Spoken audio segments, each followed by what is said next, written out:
Welcome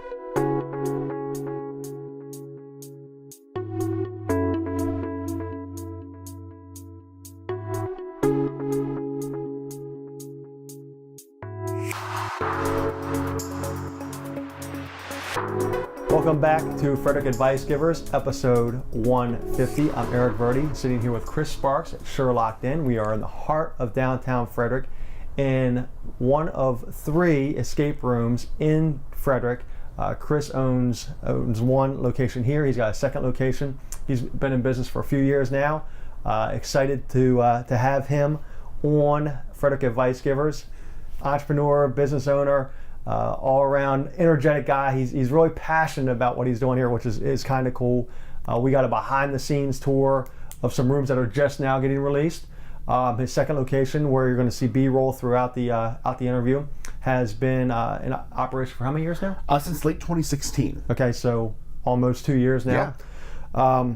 So welcome, Chris. I appreciate you joining us today. Hey, I'm thrilled that you guys are here. Thank you for being here. Awesome, man. So tell us about yourself, your origin story. Where did you grow up? What do you enjoy doing? This is where I wish we had like one of those deep movie voiceovers. Like, exactly. In a world where there's no escape rooms. But the point of the story is I'm a Frederick boy. Okay. I graduated from Urbana High School back in 2009. I have 2 younger brothers. We all grew up in the area. Okay. And the thing that our family did was play games, whether they were sports, video games, card games, board games, and a lifelong love of those things naturally translated into this, where now I get paid to play games for a living.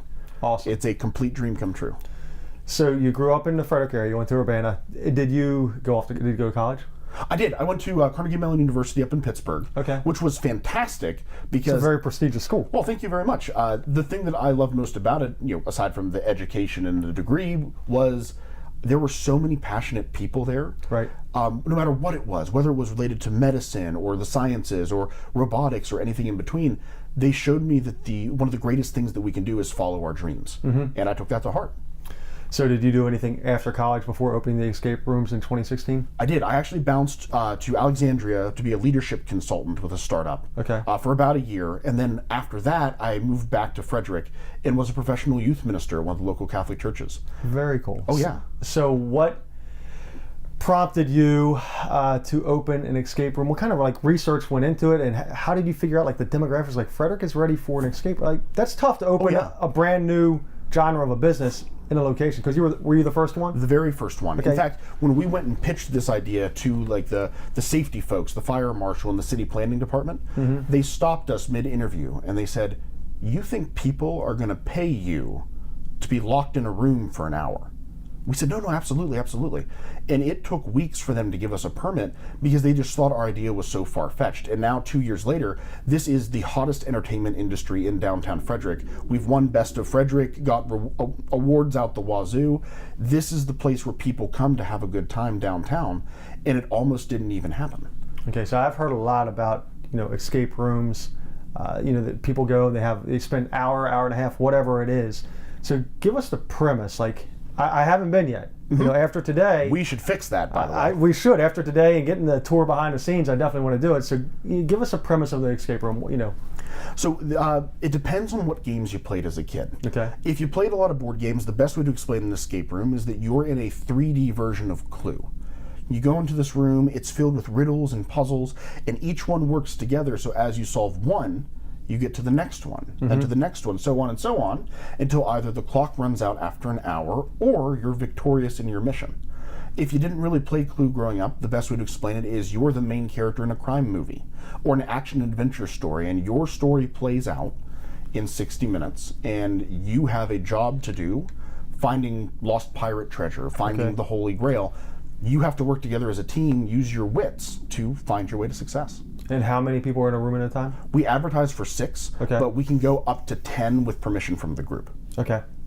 So you're in there, and are you working as a team? Do you each have a role? Are you Miss Hatchet or whatever it was in Clue, and then, or is each person different? Well, yeah. So in the rooms, they are designed. We designed them all here. That's what makes us unique, and that's what makes our rooms the hardest ones in the state. Okay. In the rooms, there are going to be times where you do need to work together as a unit, mm-hmm, and there are other times where you'll need to divide and conquer.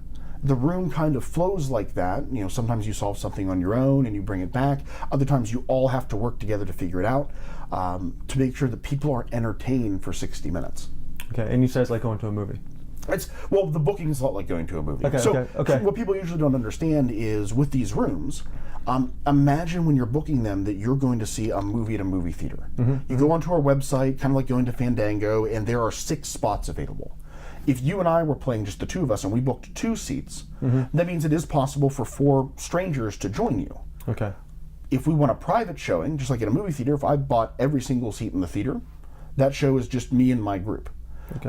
We find that most of our groups are private, and in the rare times that we do get strangers mixed in, they usually have so much fun that they go out to eat together afterwards. Like, I can't tell you how many times it's like, oh, we had so much fun. Want to go get a beer? Right. Hey, want to go have some shots? It's like, go people, have fun. And you can do that here because we're right in the heart of downtown Frederick. We're right one store location from the square corner. Oh, absolutely. We are in the heart at the intersection of Market and Patrick Streets. Right. If I go any which way, I can't walk more than 10 steps without finding a great place to eat, a great place to drink, and we find that that's the itinerary. Right. When people come to Frederick, they park their car and they forget about it and they go shopping, they go out to eat, they come escape with us. It really just depends, but they always just spend the day down here on Market Street. Awesome. All right, Chris, so what's the last purchase you splurged on either for yourself or your family? The last purchase I splurged on, that's a good question. I think it was tickets. I am huge on going to see live theater shows and concerts. I took my girlfriend for her birthday to go see Taylor Swift down at FedEx Field. Okay. It was phenomenal. Awesome. But that was definitely, I didn't want to let the ticket price stand in the way of having a phenomenal experience, and I got what I wanted. Well, and you're doing the same thing today for the interview, right? Oh, Are you running up to Philadelphia or something? Oh, absolutely. So Lindsey Sterling and Evanescence are playing up there in Camden, and we're going to go with 2 of my best buds and check it out. Awesome, dude. I'm excited. All right, Chris, so what hobby or interest could you spend hours doing? For me, that's a no-brainer. I absolutely love board games. Okay. The classic ones you'd imagine, like most people played Risk and Monopoly and all those. But I love playing ones that are incredibly fun, like Betrayal at the House on the Hill, which is like a Scooby-Doo episode come to life. Things like Ticket to Ride, Settlers of Catan, anything that gets people to sit around and play board games and have a blast for an entire evening. Dude, I was in a house the other day for what I do outside of advice givers, which is real estate. A house in Pennsylvania, and it was an older couple. This guy literally, probably no exaggeration, had 3,000 board games. I need to be introduced. That's what I'm hearing. He had all these, board games from the 60s, 70s, 80s, like, and a lot of them were like, it appeared in the box like to be in mint condition. I'd never seen that many board games in one place ever. That is awesome to me. Yeah, it was pretty cool. What people's passions are. His passion was board games, collecting board games. It was the most obscure games I've ever. Well, to me, board games are pure magic. Right. Because the idea is, I can sit down with you, and we can play this game together and walk away from it friends. Like, the idea that you could open a box and create friendships and relationships is mind-boggling to me. Very cool. All right, Chris. So when you wake up in the morning, what's inside of you that drives you? What's your why? Being a business owner. I know you've got, you said your father's a partner? Yes, we went into business as a family. So my father and mother, I have my 2 little brothers, Sean and Zach. Okay. So what's your why? Like what drives you to come here every day and to paint these rooms and set these rooms up and to get them, like what's your why? What drives you? So what I would say is when I think about escape rooms, the whole reason that people love our escape rooms is they're all about a story. You're not just coming into a room to play with fun things and play with locks. You're coming into a place where you can, save King Arthur's life. You can save the sinking ship. You can escape the old saloon. So I think that there's a tremendous power in stories, and I know that I only have a short time in my life to tell my story. Right. And I want to make sure that I tell it to the best that I can. And so every day I wake up, I think, okay, what can I do today to tell the story better? Is it something like painting walls or building something out of wood? Is it something like entertaining Frederick with these escape rooms we've built? I only have 100 years if I'm lucky. Right. How much time do I have left to tell the best story that I can? Cool. So what piece of advice would you give a fellow business owner, entrepreneur that's just starting out, being that you've been in business now almost 2 years, but probably in the planning stage 3 or 4, right? So what piece of advice would you give somebody just starting out? The advice that changed me the most was from my first boss/mentor right out of college. Okay. He liked to take these long walks like after lunch breaks and just like pick my brain about what was going on. And what he always said to me was, Sparks, what would you do if you knew you couldn't fail? Mm-hmm. What would you do if you knew you couldn't fail? And I would always think about that question. And when I was dreaming about bringing this escape room to life, everybody was telling me, oh, well, it's going to be expensive. It'll never catch on. It's such a niche market.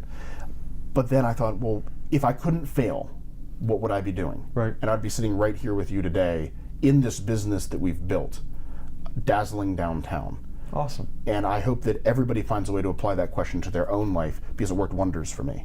Awesome. And I can tell, your passion for what you're doing and the attention to detail that you have in your rooms that we've seen so far. Thank you very much. All right. So on the flip side, I'm sure a lot of people gave you advice when you were just starting out. What's a piece of advice that you got from somebody that was I don't want to call it a bad piece of advice, but didn't work out like they said it would? That's a tricky one. There are a lot of the ones that you'd expect, like, play it safe, just find a career and stick with it, or, don't rock the boat too much, don't try to do anything too outlandish. I think the strangest bit of advice that I got was that people don't want to be entertained by people anymore. Okay. People kept telling me, look, in this day and age, if people want entertainment, they're going to buy an app. They're going to buy a video game console. They're going to buy and those things are all well and good. I have a blast on my Xbox One. But they kept telling me that theater was dying. And all of these places where you come and see people act or things like that just aren't worth it anymore. If I had listened to them, this building wouldn't exist in this way. That's awesome. Yeah. I mean, I think there's a place, especially in business and life and where people are going, like, everybody's on their phones or on their apps or whatever, like you just mentioned, but it's the one-to-one communication. It's the interaction, sitting across the table and or interacting in a setting like Sherlock. Yeah. In a setting like Sherlock escape rooms, where you bring people together and they're interacting in the play, right? Well, if you think about it, in this day and age, with all these great apps and online games, the Pokemon Go's, the Call of Duties, the Halos, all of that, we have the ability to sit in the comfort of our homes and play that video game with anybody around the planet at the touch of a button. Right. That is outright amazing. But it hasn't been enough. People are so hungry for that person-to-person that you were just talking about, that escape rooms are the hottest industry in the United States that isn't a video game. This is where people come when they want to spend the time with their loved ones. Right. And it's now looking farther ahead. Oh, yeah. VR, yes, at some point, will either interact with you or be an alternative for what you're doing. Well, see, that is the debate. But I'm talking 10 to 15 years. I'm not talking the next 2 years because VR is not there yet. It's not, but that is the main debate in the escape room industry right now. Is it? Okay. There are people that believe that the future of these games is a VR headset, and that would be epic. If you think about the implications of what that could do, I still remain that the most important thing with this industry moving forward is going to be the power of people and the relationships you build, and the ability to tell a worthwhile story. Right. If you can do that, it doesn't matter the medium you have. All right, Chris, so in the last 3 years, what's one choice that you've made to bring us to where we are sitting today and you having 2 escape rooms in the heart of downtown Frederick? Okay, so first of all, that's a good question. There were a lot of crossroad moments going along the way, and I could talk for hours about them, but I think one of the ones that we always remind ourselves of is when we were originally looking for a place to open downtown, we had narrowed in on a building at the far end of Patrick Street, down by Chabreau. And I always thought that that was the center of town, because growing up, that's where I hung out. When we tried to get that building, because our concept was so new and so foreign, the realtor didn't understand it, the owner of the building didn't understand it, we ended up not getting offered that building for a lease. And I was devastated at the time. I invested all this time and effort into making this dream come true, and here was another setback. Well, the day after we got rejected from that, I found our original building here in downtown. Okay. And the owner of that building had the courage to give us the shot. And we opened in those buildings. It was one down 12 South Market Street by Wags, Colonial Jewelers, and the other one was right next to Volt and the Pop Shop and Bushwalders up the street and Pizza Pet Creations. Right. Opening those 2 buildings, it was never what I imagined. It was never what I expected. We took off like a rocket. The buildings had this mystique about them that felt like going into Sherlock Holmes's office or like a mysterious castle in the wilderness. And people ate it up. And we went from those humble beginnings to this 4,000 square foot entertainment epicenter that I am so excited to open this weekend. Awesome, man. Awesome. Thank you very much. So, Chris, I have sat across the microphone from 149 other entrepreneurs and business owners. You're episode 150, so that's a milestone in itself. I get to learn so much by asking questions and listening to you answer. I want to flip the script here, and I want you to ask me a question. Anything, personal, business, life. Okay. Although I don't know how good I'm going to do with life one, but go ahead. And anything you want. I have the faith. First of all, 150 episodes is an incredible legacy. Like, I can only imagine doing 150 escape rooms. Right. 150 episodes of what you love is amazing. My question for you is, out of all of those interviews you've done, what is the bit of advice or the interaction or the memory that sticks out most as the most significant thing to you? The first episode was probably, I had to do it with a friend of mine, Ryan Sloper. He has Duck Donuts. I don't know if you ever heard of Duck Donuts. Hey, awesome. Okay. Yeah, so he has Duck Donuts. But it was easy because I knew him. And I tell you what, coming from 150 episodes ago, over 3 years ago, to where we are today, just the interaction and the conversation's gotten better. Okay, Yeah. so like with anything you do in life, it's the more you do, the easier it is. I've had people come on here that have never been interviewed before.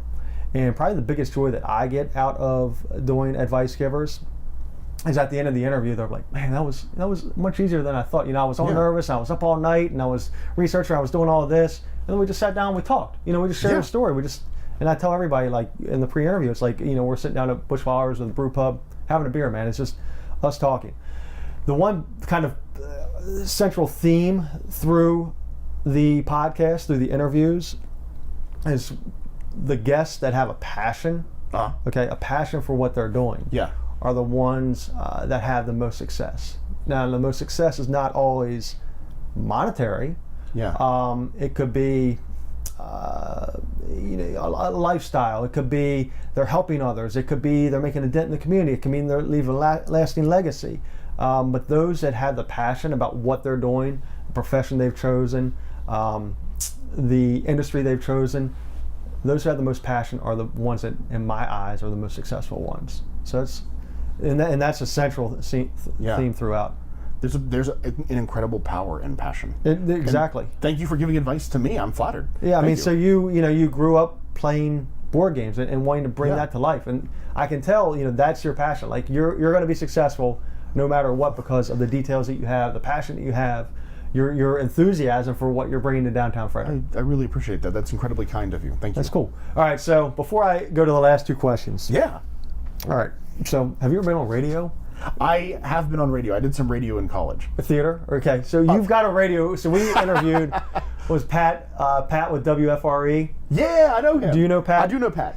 So he's a character. Yes, he is. So I think he's phenomenal. He's a great guy. So he came to, I guess it was November's. So I also have the Impact Club here in Frederick. Cool. Okay. So we've donated over almost $139,000 to 6 local charities. Heck yeah. Okay. And Pat came to our November one, and he was going around meeting everybody. He's got this big voice. I was like, dude, are you on radio? He's like, yeah, and he told his story. You've got a similar voice. Thank you. So, well, it's one of those things. People tell me all the time that I have a voice for radio, and then my loved ones and my girlfriend tell me I have a face for radio. So It works out really well. Nice. So you do have a theater or radio background. Oh, absolutely. So theater was vital to me throughout high school and beyond. Okay. Dabbled in improv comedy, radio dramas, all different ways of telling the story. And it has been so vital here because our difference maker at Sherlock Den is a lot of escape rooms. They put you in the room, they hand you like a walkie-talkie or something. They're like, okay, go have fun. Let us know if you need help. Here, because the story is so paramount, our game masters are all professional actors. They're in costume, they're in character, so that if you need them, they temporarily step into your story, give you the hint you need to get out of your predicament, then they amscray. But we spend money on costumes and budgeting and storyboarding to make sure that the experience is complete from the moment you step in. So they're behind the camera? What are they? Yeah. So give me that setup. So got so physically, like, how does that work? Well, so the first thing to know that explains all of this is that when you're here at Sherlock Den, despite the name, you aren't actually locked in the room. Part of that being the first unique idea in a long time, Frederick said, hey, we are not going to allow you to lock people in the rooms. Right. And we said, okay, no problem. So we made our rooms more story-based, and what will happen is if you're in there and the clock's ticking by and you and your team can't figure out how to proceed, we give you 3 clue lifelines. Okay. You take that lifeline in your hand, you signal to the game master in the camera, and they will come into the room in character, take your lifeline, and give you a hint that best fits your situation. Okay. You follow their hint, you get right back on track, and we make sure our game masters are in costume and in character, because nothing would be more jarring than being immersed in... And they come in looking like this. Exactly. Like if I walked in a blue jeans and t-shirt Right. into Camelot, or onto the high seas, or into a saloon or beyond, they're going to be like, what the heck was that? That didn't make any sense. Right. We want to make sure that everything flows in the narrative. Cool. Thank you. All right, so what failure or loss has helped set you up for where you are today and your success? Now, it could be business, it could be personal. I've had people lose children, lose loved ones. It could be anything. And this kind of ties back into your why. So a failure or loss kind of almost ties back into your why about what your passion is. Yeah. Or it could.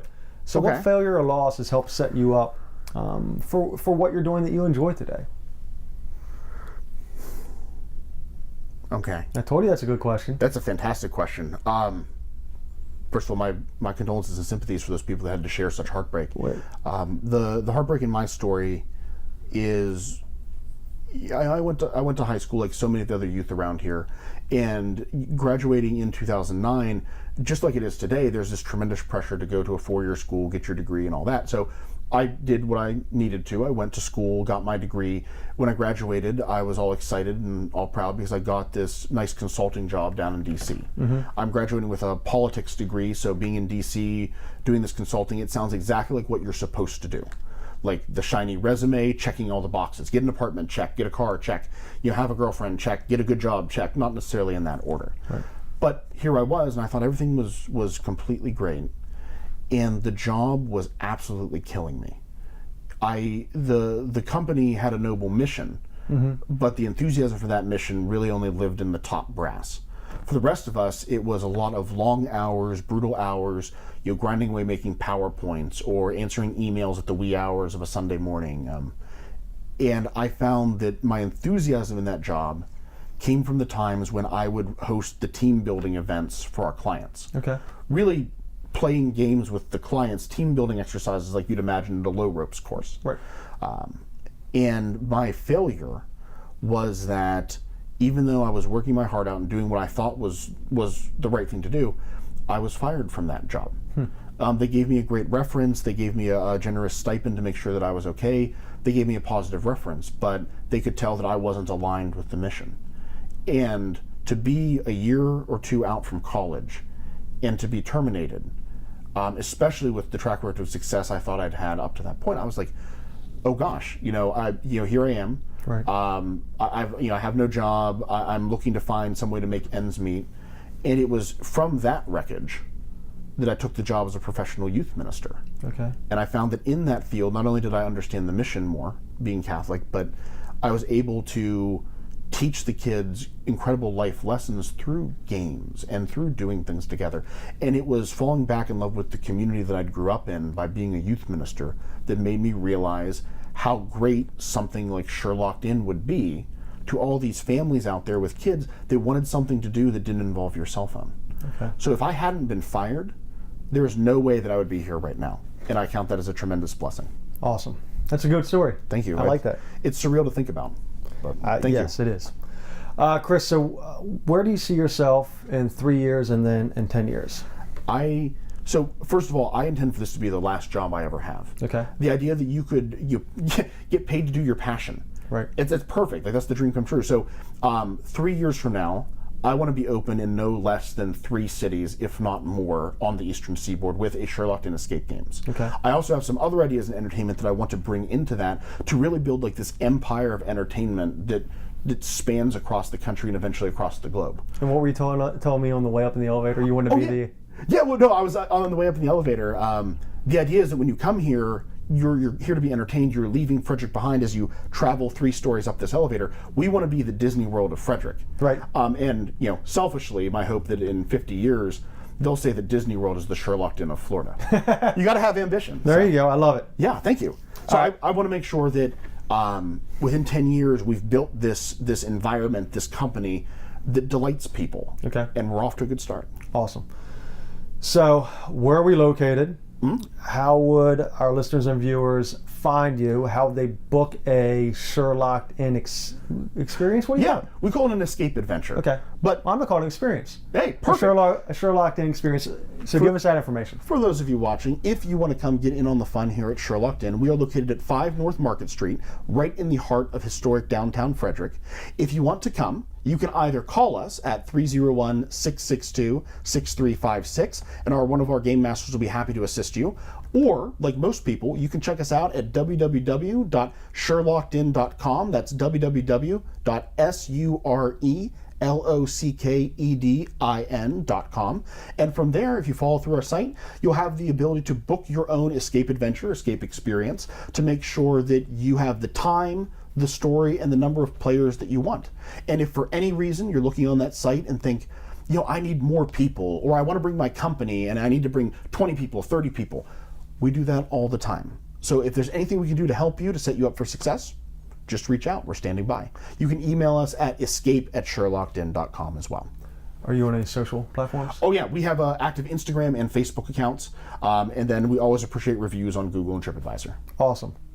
Listeners, viewers, that was Chris Sparks at Sherlock Den, episode 150 of Frederick Advice Givers, and we are out.